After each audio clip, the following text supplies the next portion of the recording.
गुढीपाडव्याला काहीतरी गोड बनवावंच लागतं. त्यामुळेच आज आपण श्रीखंड कसं करायचं ते बघणार आहोत. पण हे श्रीखंड बनवण्यासाठी रुमालामध्ये दही टाकून चक्का बनवण्याची जी प्रोसेस आहे ते अजिबात आपण इथे करणार नाही आहोत.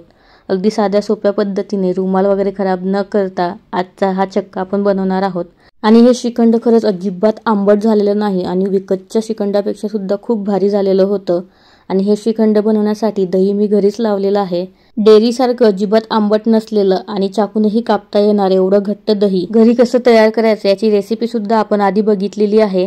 तुम्ही जर ती रेसिपी बघितली नसेल तर याच व्हिडिओच्या शेवटी श्रीखंड झाल्यानंतर घट्ट दही कसं बनवायचं याची रेसिपी सुद्धा शेअर केलेली आहे. त्यामुळे व्हिडिओ शेवटपर्यंत नक्की बघा. तर आता आपण श्रीखंड बनवायला सुरुवात करूया. श्रीखंड बनवण्यासाठी आपल्याला दही लागणार आहे. तर इथे मी 1 लिटर दुधाचं दही घरीच लावून घेतलेलं आहे. दही तुम्ही बघू शकता की चाकूनही कापता येणार एवढं घट्ट आहे आणि अजिबात आंबट नाही. आता आपल्याला चक्का बनवून घ्यायचा आहे. तर इथे मी एक पातेलं घेतलेलं आहे. या पातेल्यावरती आपल्याला अशी चाळणी ठेवायची आहे. जी मैदा गाळण्याची जी सर्वात बारीक चाळणी असते ना तीच इथे वापरायची.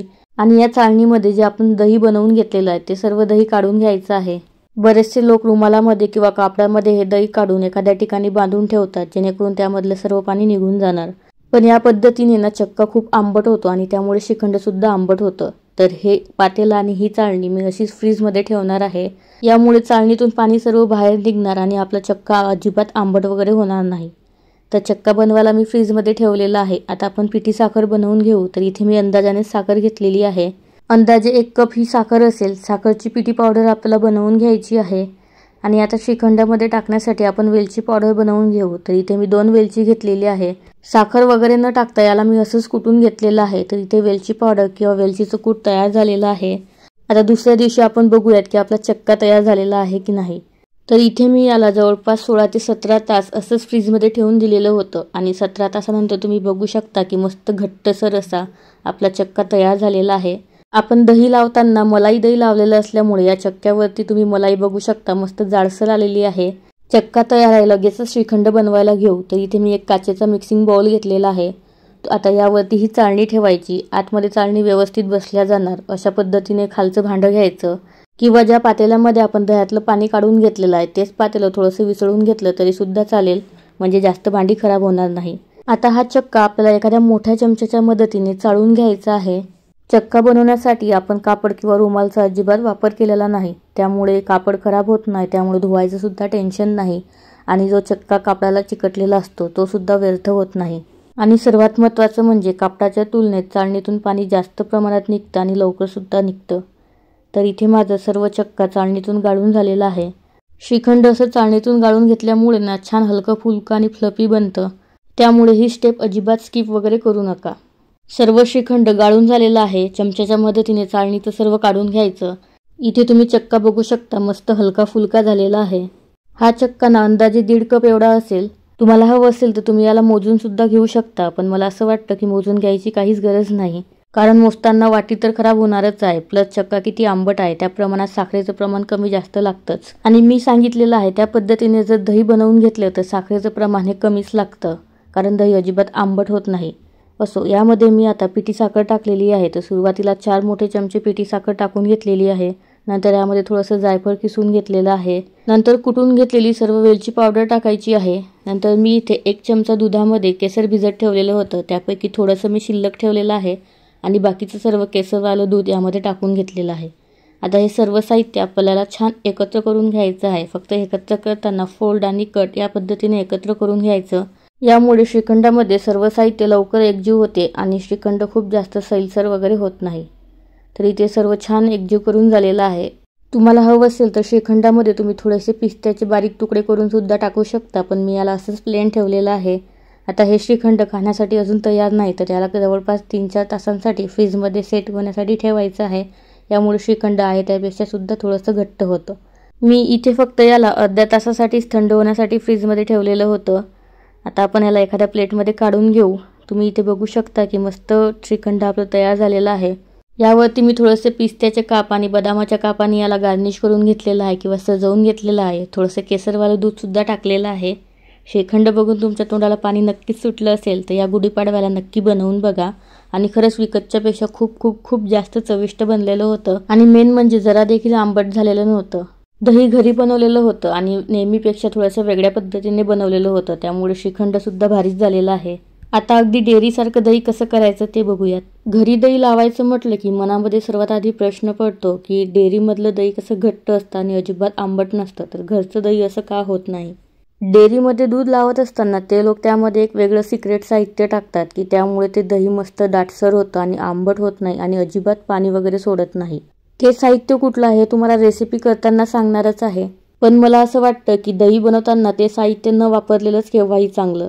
तर चाकूनेही कापता येणारं, अजिबात आंबट न होणारं, मस्त घट्टसर असं दही कसं बनवायचं ते बघणार आहोत.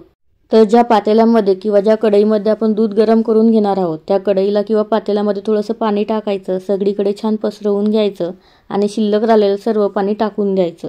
तर आज मी 1 लिटर दुधाचं दही बनवणार आहे, तर त्यासाठी 1 लिटर म्हशीचं दूध घेतलेलं आहे. हे दूध कढईमध्ये काढायचं आणि गॅसवरती ठेवून मोठ्या आचेवरती दुधाला छान उकळी काढून घ्यायची. इथे तुम्ही बघू शकता की दुधाला छान उकळी आलेली आहे.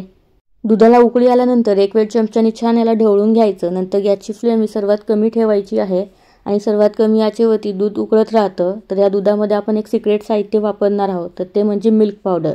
पण डेअरीमध्ये दही घट्ट करण्यासाठी त्यामध्ये मिल्क पावडर न वापरता कॉर्नफ्लॉवर वापरतात. कॉर्नफ्लॉवर टाकल्यामुळे दही अजिबात पाणी सोडत नाही आणि आंबट देखील होत नाही.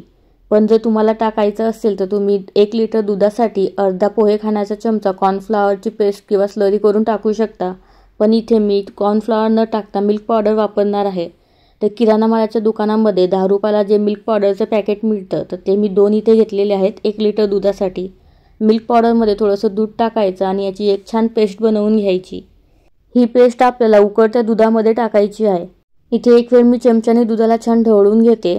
दूध छान ढवळून झाल्यानंतर जी आपण मिल्क पावडरची पेस्ट बनवून घेतलेली आहे तर ती यामध्ये सर्व टाकायची आहे. यामध्ये थोड्याशा गुठळ्या किंवा गाठी राहिल्या तरीसुद्धा चालेल, कारण जसं दूध गरम होणार तसं मिल्क पावडरच्या गाठी पूर्ण दुधामध्ये विरघळून जातात. मिल्क पावडर टाकल्यानंतर लगेच चमच्याने याला छान ढवळून घ्यायचं, एकजीव करून घ्यायचं आहे आणि ते सुद्धा सर्वात कमी आचेवरती. मिल्क पावडर आणि दूध छान एकत्र झाल्यानंतर गॅसची फ्लेम वाढवायची आणि मोठ्या आचेवरती 8 ते 10 मिनिट आपल्याला हे दूध उकळवून घ्यायचं आहे. याला आटवून वगैरे घ्यायचं नाही. 8 ते 10 मिनिटामध्ये जेवढं आटलं जाणार तेवढं ठीक, पण याला खूप जास्त वगैरे आटवून घ्यायची गरज नाही. आणि दूध उकळत असताना मध्ये मध्ये चमच्याने याला छान ढवळून घ्यायचं आहे, कारण ते कढईला चिटकू शकते. इथे दूध उकळून झालेलं आहे. आता गॅस मी बंद केलेला आहे आणि आज ना मी मलाई दही करणार आहे. नेहमीच्या दह्यापेक्षा मलाई दही थोडंसं वेगळं असतं. दही लावण्यासाठी इथे मी पसरट भांडं घेतलेलं आहे. या भांड्यामध्ये गरम गरम दूध टाकायचं आणि सुरुवातीचे 10 ते 15 मिनिट तरी यावरती झाकण न ठेवता हे दूध थंड करून घ्यायचं आहे.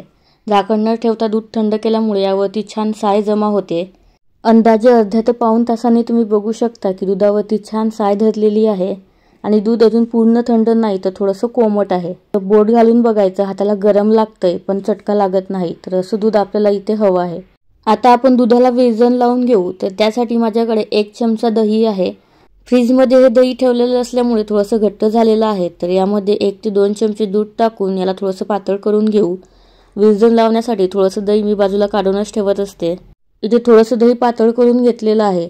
आता हे दही आपल्याला डायरेक्ट दुधामध्ये न टाकता कडेकडेने टाकून घ्यायचं आहे, कारण मलाई दही बनवणार असल्यामुळे साय तुटणार नाही किंवा सायचं टेक्स्चर चेंज होणार नाही. अशा पद्धतीने हे दही आपल्याला दुधामध्ये मिक्स करून घ्यायचं आहे. आपण नेहमी जे दही लावतो ते दही थोडंसं कोमट झाल्यानंतर त्यामध्ये विरजणाचं दही टाकलं जातं आणि विरजणाचं दही रवीने किंवा मिक्सरने छान एकत्र करून घेतलं जातं दुधामध्ये.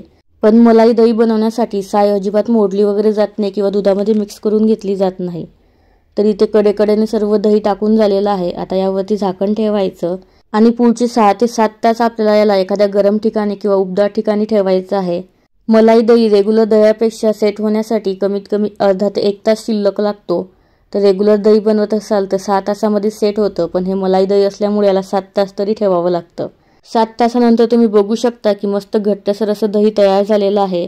दही आता आंबट होऊ नये यासाठी याला लगेचच फ्रीजमध्ये ठेवून द्यायचं आहे. फ्रीजमध्ये ठेवल्यामुळे दही अजिबात आंबट वगैरे होत नाही किंवा त्याचा बाहेर ठेवलं तर आंबटपणा त्याचा वाढत जातो. 2 तासांनी दह्याला मी फ्रीजमधून बाहेर काढून घेतलेलं आहे. आता इथे आपलं दही खाण्यासाठी तयार झालेलं आहे.